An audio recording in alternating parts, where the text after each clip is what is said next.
Bad economic policies got us here. So, but I want you Nigerians who are listening to us today to tighten your seatbelts. Yeah. Right? If you're a student, what you should do right now is to begin to acquire skills that you can export. Okay, because foreign exchange, bro. That's right. Wow. Every Nigerian now who is of the learning age should go and acquire a skill that you can export. When you do that, you will improve your family economy, but you'll also help save Nigeria. The next 1 year, it's the same thing. Last year, I'm going to tell you about my predictions that I made, the one I made in 2007 and the one I made in November, December last year.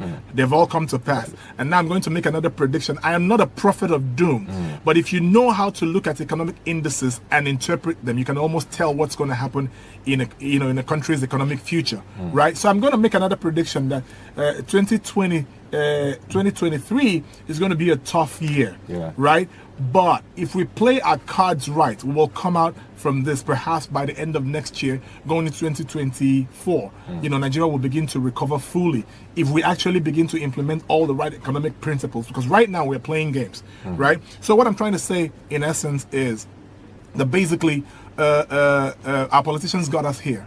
Bad economic policies got us here. So, but I want you Nigerians who are listening to us today to tighten your seatbelts. Right? If you're a student, what you should do right now is to begin to acquire skills that you can export. Okay? Because foreign exchange, bro. That's right. Wow. Every Nigerian now who is of the learning age should go and acquire a skill that you can export. When you do that, you will improve your family economy, but you'll also help save Nigeria. Right now, for any economy to do well, and companies have to do well. When companies do well, they employ labor, right? But for companies to do well, the workers of every nation have to earn enough salary. And for the last 10-15 years, Nigerian income have been dwindling. How has it been dwindling? 30,000 3 years ago was much more valuable than 30,000 today, and Nigerians are still earning 30,000 with the high rate of inflation. So what that means is that the Nigerians don't have purchasing power anymore. If the citizens earn enough salary and they're spending, then that means that their spending will grow businesses. And as businesses grow, they help stabilize the economy.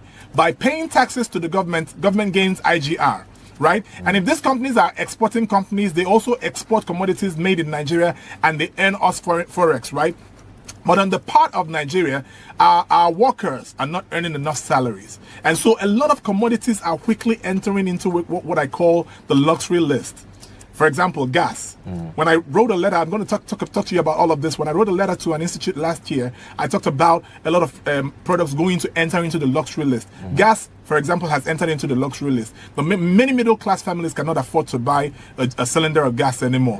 So that means it has entered into the luxury list. So what do you think is going to happen to all the companies that cater to the production of gas cylinders and the gas product itself? These companies are going to begin to lose money, and eventually they're going to get out of business. And once they get out of business, they're going to lay off labor. And so that is what actually brings the death of the economy. So I recommend that if you're a young person and you are within the age that you're able to learn, go and acquire a skill, a digital skill right now, a video editing skill, a data analysis skill, social digital marketing skills. Go and acquire the skills that you can actually live in Nigeria and live above the Nigerian economy and export, right? That's on the part of people who can learn. Then on the other hand, those who are not able to acquire skills right now, you just have to, start producing something. Go into farming, because really, people have to eat. And so no matter how bad the economy is, only those who are producing food will constantly sell. So no matter how much you sell the food, people are still going to buy. So go and acquire some of this skill.